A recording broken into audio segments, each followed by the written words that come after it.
جنازے کی نماز پڑھنے کا طریقہ بیان کر دیں، اللہ تعالی ہم سب کو بھی اس سے گزارے گا، ظاہر بات ہے۔ اور بھائی لوگ ہم سب پر جنازہ پڑھیں تو پہلے کیسے پڑھیں؟ سنت کے مطابق۔ وہاں کسی مذہب کو دخل دیں گے تو بہت خطرناک مسئلہ ہو جاتا ہے۔ حنفی مذہب میں سورہ فاتحہ پڑھنا نہیں ہے، جنازے کی نماز ہے اور اس میں بھی سورہ فاتحہ پڑھے بغیر جنازے کی نماز صحیح نہیں ہے۔ تو سب سے پہلے پیارا رسول صلی اللہ علیہ وسلم کی صلاۃ مبارکہ کسی پر ہوتی تھی، تکبیر کے بعد آپ وہاں استفتاح، دعائے استفتاح سبحانک اللہم وبحمدک کا ذکر نہیں ہے، الحمد پڑھتے تھے۔ الحمد کے بعد یہ بھی ثابت ہے پیارے رسول سے کہ آپ نے سورہ اخلاص بھی پڑھا ہے، اور پھر دوسری تکبیر کے بعد اللہم صلی علی محمد وعلی آل محمد۔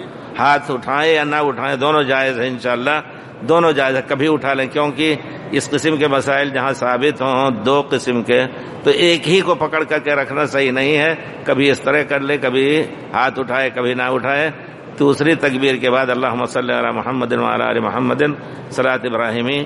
پھر تیسری تکبیر کے بعد میت کے لیے دعا، اللہم اغفر لہ وارحمہ وعافہ عنہ واغفر لحینا ومیتنا شاہدنا صغیرنا وکبیرنا، سب کو اس کے بعد اگر اور دعا کرنی ہے امام چاہے تو پھر پانچویں تکبیر کہہ کر کے اور دعا کرے، چھٹویں تکبیر کہہ کر کے پھر سلام بھیجے، سلام پڑھے۔ تو یہ سنت کا طریقہ ہے۔ اور جس مذہب میں کہا جاتا ہے کہ سورہ فاتحہ جائز نہیں ہے پڑھنا، سورہ یہ دعا کی جنازہ یہ دعا ہے، یہ صلاۃ نہیں ہے، یقیناً پیارے رسول کے نے نام رخصہ رکھا ہے صلاۃ جنازہ، اور صلو علی صاحبکم، تم اپنے صاحب پر پڑھ لو۔